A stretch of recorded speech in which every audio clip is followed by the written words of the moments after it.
몸은 하나인데 많은 지체가 있고 몸의 지체가 많으나 한 몸인가 같이 그리스도도 그러하니라. 우리가 유대인이나 헬라인이나 종이나 자유인이나 다 한 성령으로 세례를 받아 한 몸이 되었고 또 다 한 성령을 마시게 하셨느니라. 몸은 한 지체뿐만 아니요 여럿이니 만일 발이 이르되 나는 손이 아니니 몸에 붙지 아니하였다 할지라도 이로써 몸에 붙지 아니한 것이 아니요 또 귀가 이르되 나는 눈이 아니니 몸에 붙지 아니하였다 할지라도 이로써 몸에 붙지 아니한 것이 아니니 만일 온몸이 눈이면 듣는 곳은 어디며 온몸이 듣는 곳이면 냄새 맡는 곳은 어디냐. 그러나 이제 하나님이 그 원하시는 대로 지체를 각각 몸에 두셨으니 만일 다 한 지체뿐이면 몸은 어디냐. 이제 지체는 많으나 몸은 하나라. 눈이 손더러 내가 너를 쓸 데가 없다 하거나 또한 머리가 발더러 내가 너를 쓸 데가 없다 하지 못하리라. 그뿐 아니라 더 약하게 보이는 몸의 지체가 도리어 욕이 나고 우리가 몸에 덜 귀히 여기는 것들을 더욱 귀한 것들로 입혀주며 우리의 아름답지 못한 지체는 더욱 아름다운 것을 얻느니라. 그런즉 우리의 아름다운 지체는 그럴 필요가 없느니라. 오직 하나님이 몸을 고르게 하여 부족한 지체에게 귀중함을 더하사 몸 가운데서 분쟁이 없고 오직 여러 지체가 서로 같이 돌보게 하셨느니라. 만일 한 지체가 고통을 받으면 모든 지체가 함께 고통을 받고 한 지체가 영광을 얻으면 모든 지체가 함께 즐거워하느니라. 너희는 그리스도의 몸이요 지체의 각 부분이라. 하나님이 교회 중에 몇을 세우셨으니 첫째는 사도요 둘째는 선지자요 셋째는 교사요 그 다음은 능력을 행하는 자요 그 다음은 병 고치는 은사와 서로 돕는 것과 다스리는 것과 각종 방언 말하는 것이라. 다 사도이겠느냐 다 선지자이겠느냐 다 교사이겠느냐 다 능력을 행하는 자이겠느냐 다 병 고치는 자에게 은사를 가진 자이겠느냐 다 방언을 말하는 자이겠느냐 다 통역하는 자이겠느냐. 다 같이 읽겠습니다. 너희는 더욱 큰 은사를 사모하라. 내가 또한 가장 좋은 길을 너희에게 보이리라. 아멘. 기도하겠습니다. 하나님, 오늘도 이 아침에 우리에게 은혜를 허락하여 주사 이 말씀 듣는 자리에 우리를 불러주신 하나님의 특별하신 은혜를 감사합니다. 하나님, 내가 말씀이 즐겁고 말씀 깨닫는 것이 소중한 줄 아는 것이 얼마나 큰 특별한 은혜이겠습니까? 그러나 주님, 간절히 바라는 것은 말씀 깨닫는 것이 내 안에서 교만이 되지 아니하여서 더욱더 겸손함으로 다른 사람들과 하나 되는 이 하나됨을 이룰 수 있도록 이 말씀이 우리 안에 역사하게 하여 주시옵소서. 주님, 오늘도 말씀하시면 겸손하게 잘 듣겠습니다. 말씀하여 주시옵소서. 예수님의 이름으로 기도드립니다. 아멘. 네, 오늘 말씀은 이 교회를 설명하면서 한 몸에 붙은 여러 지체가 딱 교회 같다. 그러니까 너의 몸을 보면 그게 바로 교회의 모델이다. 이런 말씀을 주고 계시거든요. 그런데 우리가 한번 몸을 잘 봤으면 좋겠습니다. 여러분, 몸의 특징이 뭡니까? 몸이라는 것은 특징이 있는데 전혀 다른 존재가 모여서 서로 의존하고 연결될 때 비로소 완성되는 것이 몸이라는 거예요. 그런데 우리가 이 신체를 보면요, 특징이 하나 있습니다. 그게 뭐냐? 몸이 정상적으로 완성될 때 이 몸에 단 한 부분이라도 같은 부분이 있으면 안 되는 게 몸이에요. 예를 들어서 팔이 두 개죠. 그런데 그 팔이 똑같은 팔입니까? 모양은 똑같죠. 그러나 중요한 게 뭐냐? 팔은요, 왼팔, 오른팔 추구하는 방향이 정반대예요. 정반대. 왼팔, 오른팔은 반대로 붙어 있습니다. 그래서 이 쓰임새도 다른 거예요. 여러분, 이건 발도 그렇고 귀도 다릅니다. 같은 모양이 있어도 추구하는 방향이 정반대예요. 여러분, 저희 집에 쌍둥이 형제가 있거든요. 저하고 똑같은 쌍둥이 형제가 있는데 얼굴은 똑같아요. 그런데 신기한 게 뭔지 아십니까? 똑같은데 기질이 완전히 달라요. 완전히. 그러니까 저희 교회 성도님들은 만나보신 분들은 압니다. 저는 벌써 설교 시작할 때부터 소리를 지르고 시작하잖아요. 목소리가 크거든요. 그러니까 저는 감성적인 사람이고 감정적인 사람이에요. 그런데 제 동생은 처음부터 마지막까지 이성적인 사람이에요. 설교를 할 때 목소리 톤을 높이는 경우가 거의 없습니다. 쓰임새가 다르고 기질이 완전히 달라요. 몸이 그렇다라는 거죠.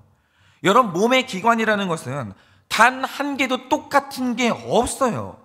그런데 만약 똑같은 게 존재한다? 그걸 비정상이라고 부르는 겁니다. 비정상. 팔이 똑같은데 똑같은 이 방향으로 붙어 있다고 생각해 보세요. 비정상이죠.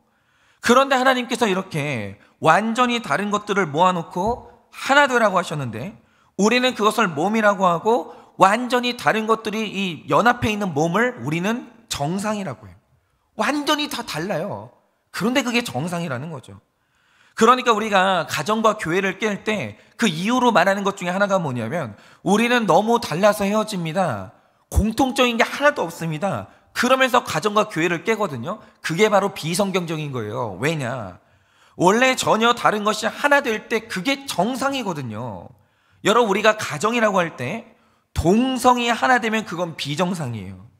전혀 다른 이성이 하나 돼야 하나님은 언제나 그것을 정상이라고 규정하신다는 거죠. 달라야 돼요. 다른 것이 하나 되는 게 하나님의 신비한 연합이에요. 그게 바로 15절에서 18절까지 내용이라는 거죠. 그런데 여러분, 바울이 왜 교회를 설명하면서 전혀 다른 너희가 하나 되는 것이 그것이 정상이야 이렇게 강조하고 있을까요? 이유가 뭐냐면 고린도 교회 성도나 우리나 아직까지도 이걸 어려워하고 있기 때문이에요. 그게 정상인데 우리가 죄로 물들어 있으니까 다른 너와 내가 연합하는 게 너무 어려운 거예요. 그러면 오늘 이제 고린도 교회에 이 다름을 주장하면서 다른 것 때문에 하나가 될 수 없다라고 주장하는 사람들이 있었거든요. 그럼 그 범인들이 누구였을까요? 여기에서 충격적인 게 뭔지 아십니까? 당시에 고린도 교회의 분열을 이끄는 범인들이 있었는데 그 범인들을 사도 바울이 뭐라고 지칭했냐? 그들은 푸뉴마티코스, 바로 신령한 사람들이 하나 되기 너무 어려웠다는 거예요. 그러니까 자신을 영적이라고 생각하는 사람일수록 다양한 사람들과 하나 되는 게 너무 어려웠다는 거예요. 이게 문제인 거죠. 그런데 여러분, 생각을 해보세요. 왜 신령한 사람들이 하나 되는 게 어려웠을까요? 여러분, 이 당시 고린도 교회 안에서는요, 신령함을 추구하는 사람들이 있었는데 왜 이 사람들이 문제가 됐냐면 신령하다라는 것의 정의를 성경에서 가져오는 게 아니라 교회 밖에 있는 이방인들이 말하는 그 신령함의 개념을 가져온 거예요. 그러면 일단 교회 밖에 있는 이방인들이 말하는 신령함이 뭡니까? 일단 지금도, 예나 지금이나 할 것 없이 지금도 이방인들은요, 몸의 부활을 믿지 않아요. 몸을요, 한 단계 저급한 것으로 보는 거예요. 그들이 말하는 부활이 뭐냐면 내 몸에서 영이 쑥 빠져나오고 몸과 영이 분리되는 거예요. 그러니까 영적이 되면 될수록, 육적이 안 되면 안 될수록 그게 바로 영적이라고 생각하는 거죠. 그런데 여러분, 영이 내 몸에서 빠져나오면 어떻게 되겠습니까? 더 이상 먹지 않아도 되고 자지 않아도 되고 몸이 필요로 하는 모든 욕구에서 해방되는 거예요. 성욕에서도 해결되고 모든 게 다 해결된다라는 거죠. 그런 상태를 신령하다라고 보는 거예요. 그래서 당시 사람들이 신령한 사람이라고 할 때 그 개념이 뭐냐면 육체 속에 살고 있지만 육체의 욕구에서 벗어나는 사람들, 그것을 거부하는 사람들, 이것을 신령하다라고 보는 거죠. 그러니까 지금도 천주교를 보면 이 사람들이요, 그 성직자들이 결혼을 안 해요. 이 말 뜻이 뭐냐면 성욕을 가진 것을 보다 낮은 수준으로 여기고 성욕을 거부하거나 성욕에서 벗어난 것을 보다 높은 수준으로 여기는 거예요. 이게 잘못됐다라는 거죠. 여러분, 이건 성경적인 신령함이 아닌 거예요. 말하자면 지금도 이 계룡산에서 수행하고 계시는 우리 도사님들이 그렇잖아요. 이분들이 식사를 하는데 한 끼에 생쌀 7개만 먹는데요, 사실인지는 모르겠어요. 보니까 좀 살이 찌셨던데 어떻게 사람이 생쌀 7개만 먹고 살이 찔 수 있습니까? 불가능하거든요. 그리고 돌아가신 성철 스님이 그랬다고 하는데 잠을 자도 이 앉아서 잠을 주무시는 거예요. 그리고 어떤 분들을 보면 무건수행이라고 해가지고 3년 동안 다른 사람하고 말을 안 하거나 웃지 않거나 이러는 거예요. 그러니까 보통 평범한 사람들과는 다르게 육체의 욕구를 하찮게 여기면서 이걸 거부하는 걸 뭐라고 생각했냐? 이걸 신령하다라고 생각한 거예요. 신령하다. 그러니까 소위 신령한 삶을 추구하는 사람들이 어떻게 되겠습니까? 여러분, 대부분 평범한 사람들은요, 육체 없으면 못 살아요. 육체의 욕구가 채워지면 즐겁다고요. 그게 평범한 거예요. 그런데 이 신령한 사람들이요, 평범한 사람들하고 교제가 안 되는 거예요. 여러분, 그 사람들이 식사를 안 하는데 대부분의 사람들은 교제를 식탁에서 하잖아요. 심지어 예수님도 교제를 식탁에서 했어요. 그 예수님의 별명이 뭐였습니까? 먹기를 탐하는 자였어요. 예수님이 먹는 거 그렇게 좋아하셨습니다. 그런데 신령한 사람들은요, 예수님하고도 교제가 안 되는 거예요. 예수님하고도. 평범한 삶이 안 되는 거예요. 그리고 다른 사람들과 섞이지 못하는 이유가 내가 너보다 영적이고 수준이 높아서 우리는 섞일 수가 없는 거다, 이렇게 생각을 한 거예요. 그러니까 이런 거죠. 수준이 높으면 높을수록 밑에 있는 저급한 것들과 섞이지 못하는 게 그게 고상한 거라고 생각을 한 거예요. 그런데 오늘 바울이 말하는 게 뭐냐? 바로 그게 세상에서 가장 우스운 착각이라는 거죠.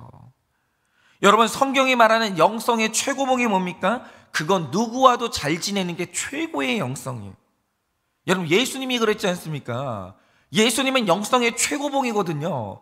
창녀하고도 잘 지내고, 나병 환자하고도 잘 지내고, 세리하고도 잘 지내고, 누구하고도 잘 지내시고 대화가 되는 거예요. 남편이 6이나 있는 사마리아 여인하고요, 대화가 되는 거예요. 그게 영성의 최고봉이죠. 그런데 예나 지금이나 자기를 수준이 높다라고 하면서 우쭐하는 사람들은요, 하찮은 것들하고 상대를 안 하는 거예요. 그게 저급한 거예요.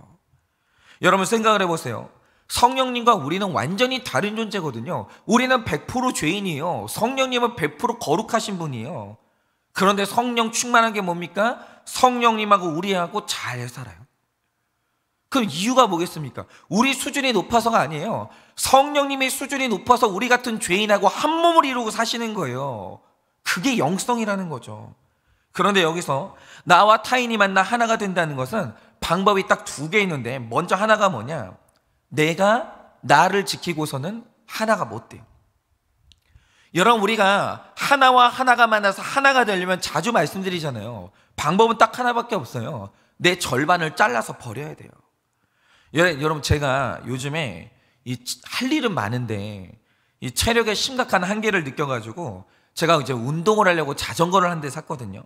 그래서 요즘에 이제 자전거를 탄 지 며칠 됐는데 갑자기 제가 이제 자전거 타는 걸 제 딸이 본 거예요. 그러더니 저한테 말한 게 뭐냐? 나도 자전거 있다는 거예요. 있죠. 어린이 자전거, 조그만 거.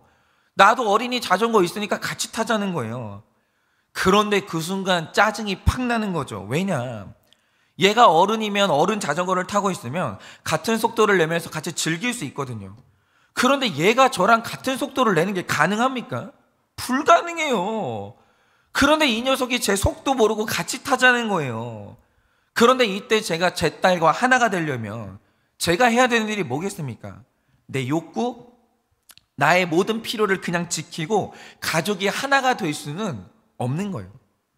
실제로 제가 어저께 제 딸이랑 같이 이제 운동장에 가서 이제 자전거를 타는데 답답해서 못 견디겠는 거예요. 그래가지고 제 딸이 낑낑대면서 탈 때 저 혼자 속도를 낸다고 막 속도를 돌고 있으니까 얘가 혼자 남겨져가지고 울고 있더라고요.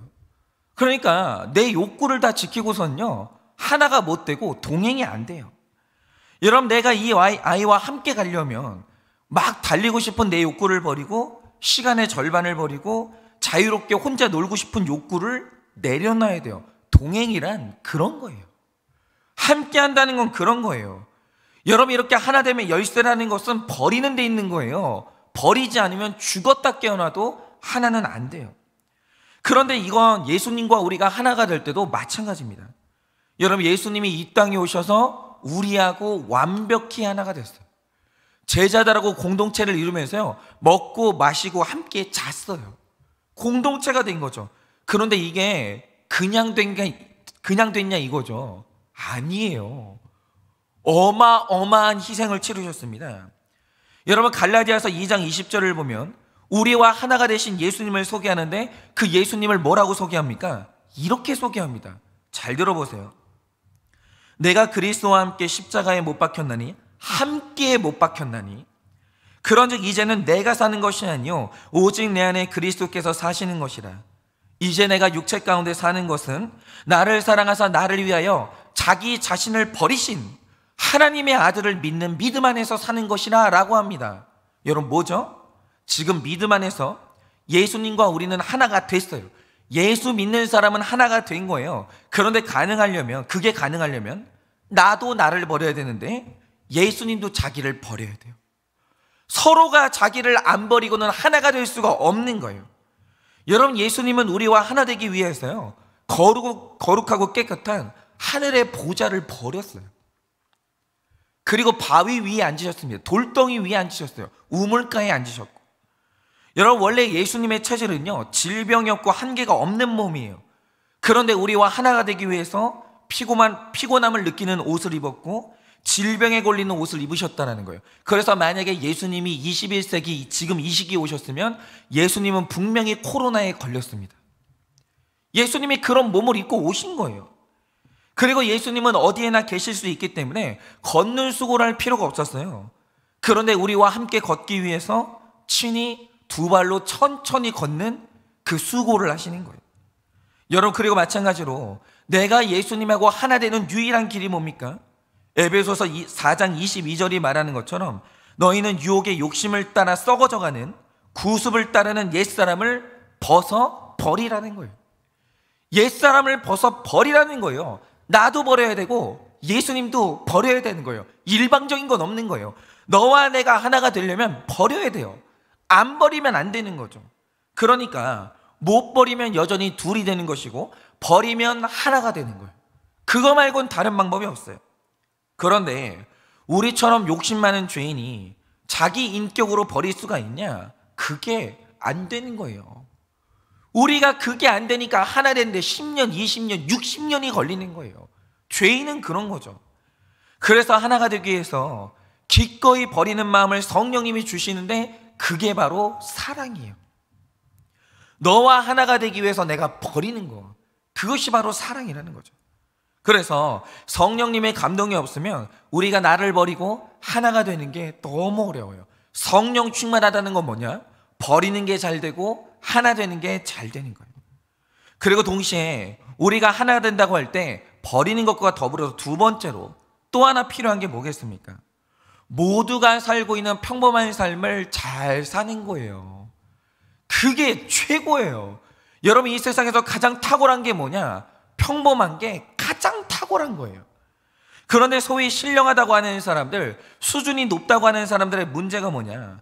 남들이 다 살고 있는 평범한 삶을 그걸 못 살아요. 그게 문제예요.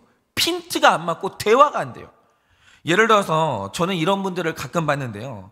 어떤 분들이 이제 여성이 결혼을 했습니다. 그런데 어느 날 기도하다가 받았다는 응답이 뭐냐?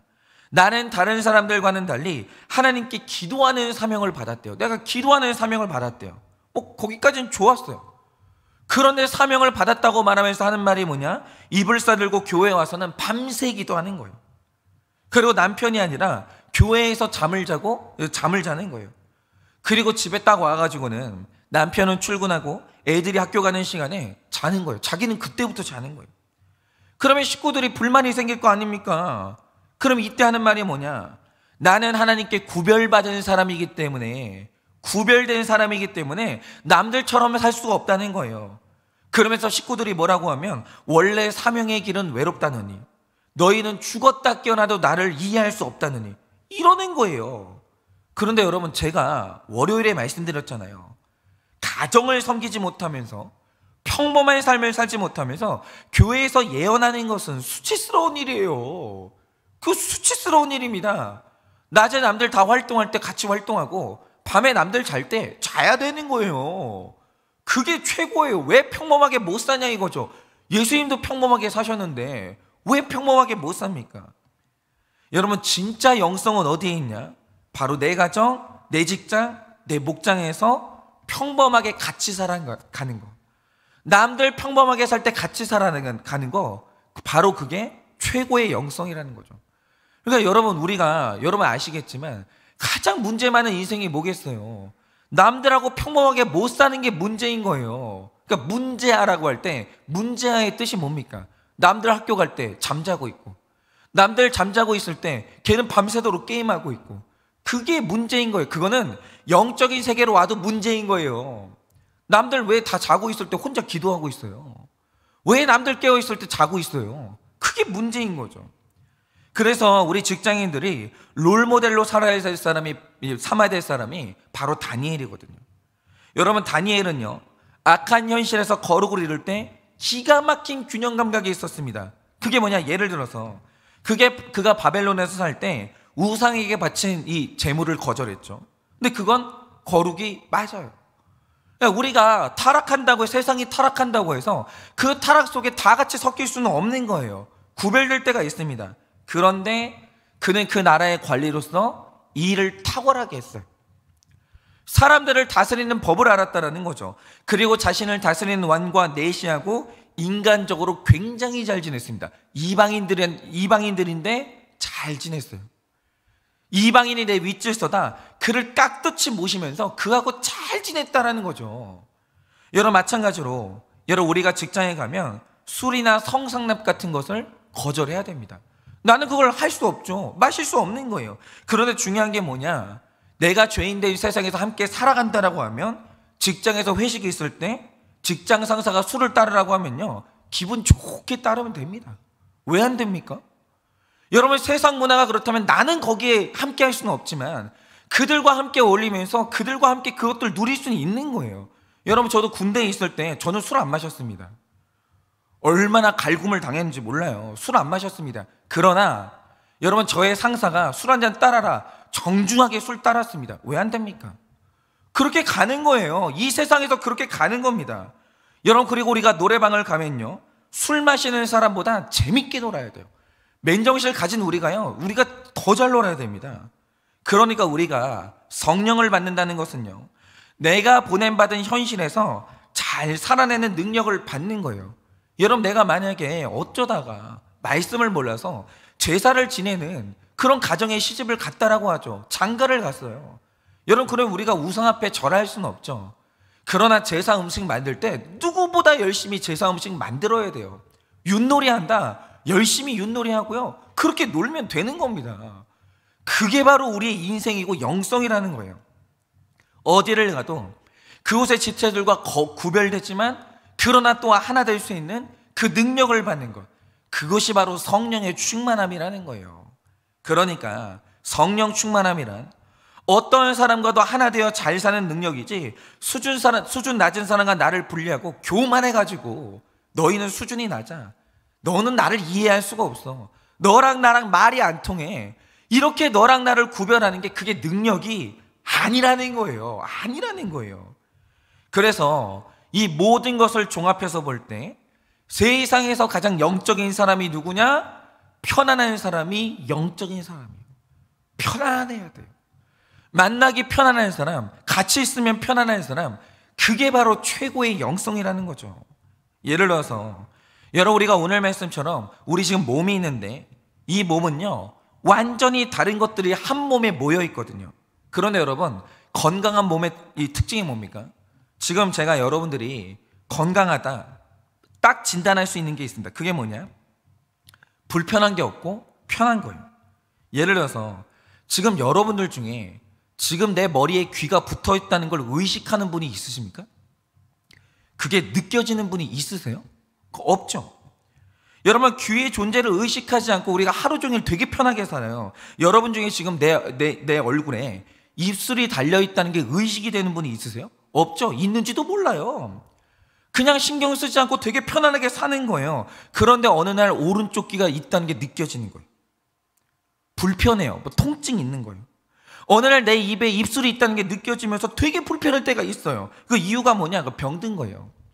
병들잖아요. 느껴져요. 불편해요. 같이 있는 게 불편해요. 여러분, 제가 두통이 오잖아요. 평소에는 진짜 건강할 때는 이 머리가 있는지도 몰라요. 그냥 사는 겁니다. 근데 어느 날 갑자기 머리의 존재를 느껴요. 머리가 너무 아파요. 불편할 때가 있어요. 그러면 어떤 생각까지 드냐면요, 머리를요 뗐으면 좋겠어요. 함께 하기가 너무 힘든 거예요. 그 뭐냐? 아픈 거예요. 불편하고 함께 있기 힘들다. 그게 바로 아픈 겁니다. 그러니까 세상에서 가장 병든 사람이 누구냐? 하나 되기 불편하고 대화하기 불편하고 같이 있기 불편한 사람이에요. 같이 있으면요, 공기가 무거워지는 사람이 있어요. 같이 있잖아요. 농담하기도 힘든 사람이 있어요. 그 숨 막히게 하는 사람이 있다고요. 같이 있으면 그 병든 거예요. 불편한 사람이고. 그러니까 이 사람은 어떠냐? 여러분, 성령으로 충만할 때와 지극히 육적일 때가 다르거든요. 모든 사람은. 예를 들어서 일단 저는 제가 성령으로 충만해지면요, 일단 자존심이 하찮아져요. 그거 신기해요.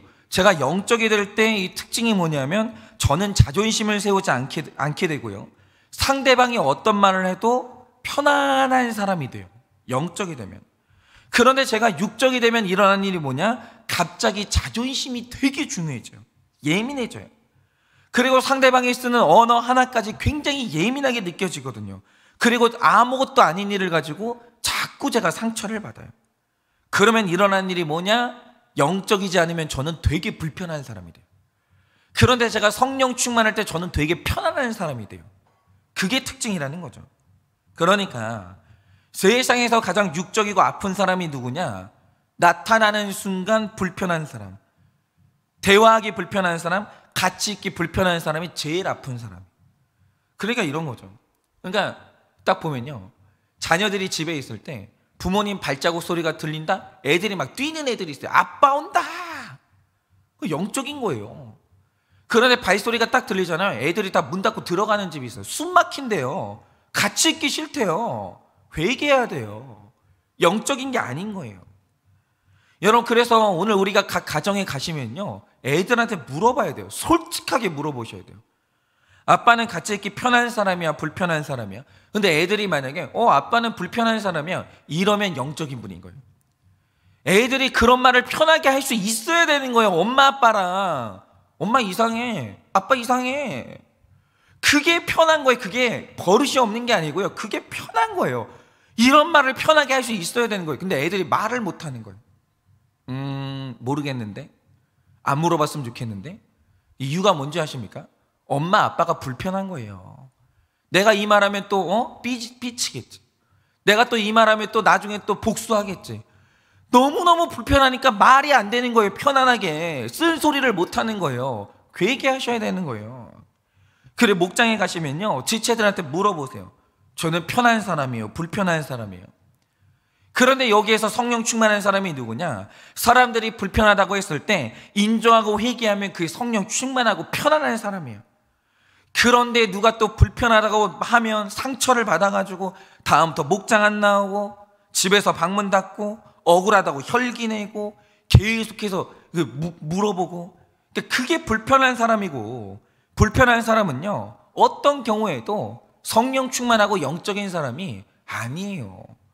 성령님이 불편한 분이 아닌데 어떻게 그럴 수가 있겠어요? 제가 딱 그랬는데, 저는 살면서 제가 불편한 사람이다, 관계가 안 된다는 생각을 해본 적이 없거든요. 오히려 나의 강점은 유머 감각이 있는 것이고 관계가 좋은 것이다, 혼자 그렇게 착각하고 살았어요. 그런데 지난 교회에서 동료 사역자들과 공동체를 이루고 나눔을 하는데, 이 담임 목사님이 하시는 말씀이 뭐냐? 박현성 목사는 가만히 보니까 관계가 안 되고 너무 불편하다는 거예요. 깜짝 놀랐습니다. 왜냐하면 지금까지 저한테 그런 말을 한 사람이 아무도 없었거든요. 나는 관계가 좋은 사람이라고 확신을 했어요. 그러니까 제가 이 말을 들었을 때 인정이 됐겠습니까? 안 되죠. 동의가 안 되는 건 당연한 거고, 목사님이 나를 모르시는구나, 그런 생각을 했어요. 그런데 제가 동의하지 못하고 있으니까 목사님이 동료 사역자들한테 물으시는 거예요. 야, 내가 지켜줄 테니까 편하게 얘기해봐. 박현성 목사는 편한 사람이냐 불편한 사람이냐, 같이 일한 동료 사역자들 말해봐. 그랬더니 그때 입을 열기 시작하는데 깜짝 놀란 게 뭐냐? 동료 사역자들이 제가 불편하다는 거예요. 그러니까 제가 불편하니까 말을 안 했던 거예요. 불편하다는 말 자체를. 제가 언짢아야 할 줄 아니까. 그래서 제가 불편한 사람인 걸 그날 처음 알았다는 거 아닙니까?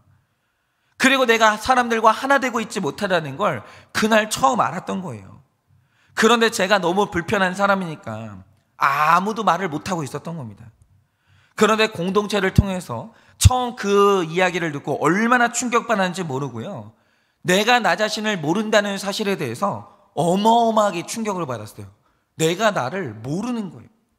그래서 제가 가만히 생각을 해본 거죠. 도대체 나의 무엇이 사람들을 그렇게 불편하게 만들었을까? 가만히 생각을 해보니까요, 편한 사람 되는데 가장 걸림돌이 되는 그 감정이 하나 있어요. 그게 뭐냐면 자존심이 너무 센 거예요.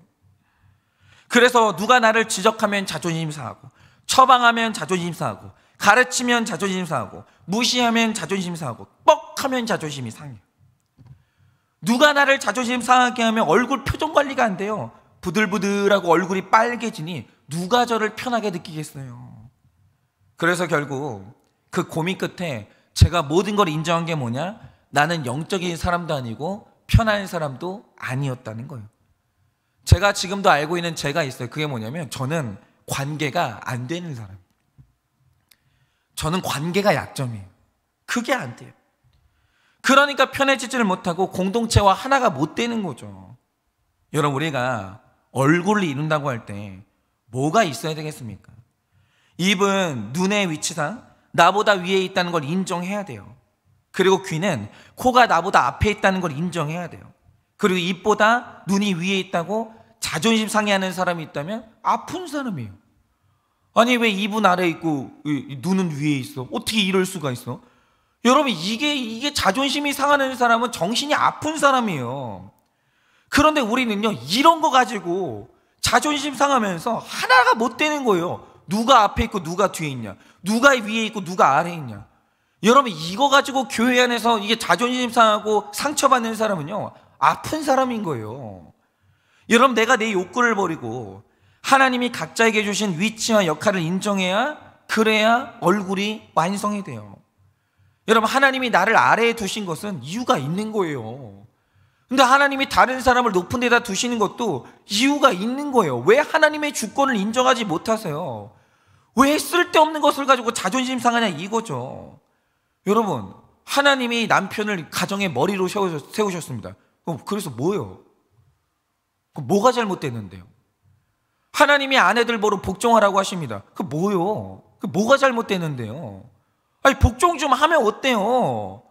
그리고 남편들 보고는 아내를 사랑하라고 했습니다. 뭐요? 그게 뭐가 잘못됐는데요? 그게 뭐가 자존심 상할 일이라는 거죠. 그런데 지금 우리 사회는요, 아무것도 아는 일을 가지고 자존심 상하게 만드는 이상한 사회가 됐어요. 하나님의 주권이 최고인데 그게 뭐라고 그것 때문에 자존심 상해하냐, 이거죠. 그런데 저는 지난날 너무 아팠고 열등감이 너무 심해서 나보다 위에 있고 나보다 앞에 있는 사람을 인정을 못하는 거예요. 예를 들어서 내 공동체 어느 날 명문대를 나온 사람이 있다고 하죠. 그러면 사람들이 명문대 나온 사람을 좋아할까요? 싫어할까요? 좋아하죠. 아니, 공부 잘해가지고 명문대를 갔는데 왜 안 좋아하겠어요? 대접받을 만하죠. 대단한 사람 아닙니까? 그리고 자신의 능력을 증명된 사람 아니에요? 객관적으로? 대단한 사람이죠. 그러면 명문대를 나온 사람이 좋은 역할을 맡아요. 그럴 수 있죠. 그러니까 믿음이 없는데 명문대 나왔다고 교회에서 윗질서를 맡는다? 그건 안 되죠.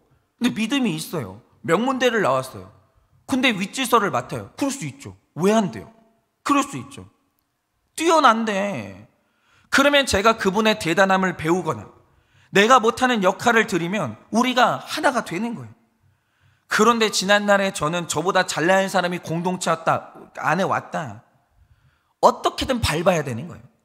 뭐 하나라도 그 사람의 단점을 찾아내가지고 학벌 좋은 거 별거 아니네, 얘들아 학벌 좋은 거 아무 소용없어, 그 말을 해야 직성이 풀리는 거예요. 얼마나 꼬였는지. 그리고 명문대 나와서 불행하게 사는 사람들을 예를 쭉 들면서 명문대 나온 거랑 행복한 거랑 아무 상관없어. 깔아 뭉개야 속이 풀리는 거죠. 완전히 꼬여있고 아픈 거예요. 제가 아픈 거예요. 이렇게 누군가가 나보다 위에 있고 나보다 뛰어난 분들을 인정하지 못하니까 어떻게 제가 그런 분들과 하나가 되고 인재들하고 한 몸을 이룰 수가 있겠어요? 제가 그릇이 작으니까 큰 일을 못하는 거예요. 인정할 건 인정하고 고개 숙일 건 고개 숙이고 그러면서 하나가 돼야 큰 일을 할 거 아닙니까? 그러니까 삼국지에서 유비의 강점이 그런 거예요. 고개 숙이고 뛰어나는 거 인정하고 그러면서 내가 낮아지면서 천하의 인재들하고 하나가 되는 거예요. 그래야 큰 일을 하는 거죠. 그리고 다른 지체와 하나가 되지 못하는 제가 어떻게 성령 충만한 사람이겠어요? 여러분, 성령 충만하다는 것은 수준이 낮은 나와 수준이 낮은 사람하고 내가 분리되는 게 아니에요.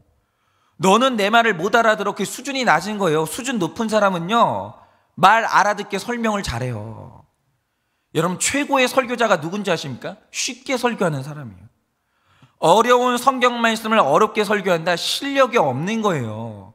최고 실력 좋은 설교자는요, 어려운 성경 말씀을 주일학교 학생이 들어도 알아들을 만큼 알아듣게 하는 게 그게 최고의 실력이에요. 그러니까 사람들이 내 말을 못 알아듣는다, 내가 수준이 높은 게 아니고요, 수준이 낮은 거예요. 실력이 없는 거예요. 왜 그걸 못 깨달으세요? 여러분, 성령 충만함이란 누구와도 한 몸이 돼서 살 수 있는 그 능력이에요. 그래서 그걸 위해서라면 얼마든지 자존심을 버릴 수 있고, 얼마든지 나를 버리는 사람이 세상에서 가장 편안한 사람이라는 거예요. 그러니까 제가 얼마 전에 이제 어떤 어르신을 만났는데, 이 어르신이요, 젊은이들하고 소통하겠다고 애들 이제 줄임말을 쓰기 시작하는 거예요. 예를 들어서 이제 아이스 아메리카노 하면 이제 그렇게 줄임말들이 있잖아요. 그런 걸 쓰시는데 그 어르신이 실력이 대단한 거예요. 젊은이들하고 소통하겠다고 그런 노력을 하는 거예요. 바로 그게 실력인 거죠. 그게 성령의 충만함인 거예요. 그러니 오늘 하루 나를 편안한 사람으로 만드시는 이 성령의 능력을 받으셔서 여러분, 나의 욕구, 나의 자존심, 내 권리 잘 버리시고 누구와도 하나 돼서 잘 사는 하루 사시기를 예수님의 이름으로 축원합니다. 자, 기도하고 또 축도하고 마치고 각자 기도의 자리로 나아가도록 하겠습니다. 기도하겠습니다. 하나님, 저는 지금도 마음이 아픈 사람입니다. 하나님, 제 안에 이 지독한 비교의식이 있고 열등감이 있어서 나보다 잘난 사람은 비굴해지고 또 나보다 못한 사람 앞에서는 교만해지면서 그렇게 사람들과 하나 되지 못하는 저의 모습이 있습니다. 하나님, 제가 편안한 사람이 아닙니다. 우리 성도님들이 제가 옆에 오면은 숨이 막히고 또 이번에는 뭐라고 또 나를 지적할까, 하나님, 그런 생각을 하게 하는 너무나도 불편한 지도자가 저임을 주님께 고백합니다. 하나님, 오늘도 주님께 간절히 소원하오니 부디 제가 더 많은 것들을 내려놓고 더 많은 것들을 버려서 편안한 사람이 되어지고 누구와도 하나가 될 수 있는 그런 사람이 될 수 있도록 주님이 은혜를 허락하여 주시옵소서. 하나님, 오늘도 각 가정에서, 직장에서 그 자존심 버리지 못해서, 내 권리를 버리지 못해서 하나가 되지 못하고 불편해하고 있는 우리 많은 지체들이 있습니다. 하나님, 은혜를 허락하여 주사 하나 되기 위해서라면 다 버리게 하여 주시고 편안한 사람 되어서 하나님을 이루는 우리 모든 성도님들 될 수 있도록 주님이 은혜를 허락하여 주시옵소서. 지금은 우리 주 예수 그리스도의 은혜와 하나님 아버지의 그 크신 사랑과 성령님의 위로하시고 교통하여 주시는 그 역사하심이 자존심을 버리고 모든 사람들과 평범한 삶을 잘 살아 내가 있는 곳에서 하나됨을 이루기를 원하는 우리 모든 성도님들의 머리 위에 지금으로부터 영원 무궁토록 함께 있을지어다. 아멘.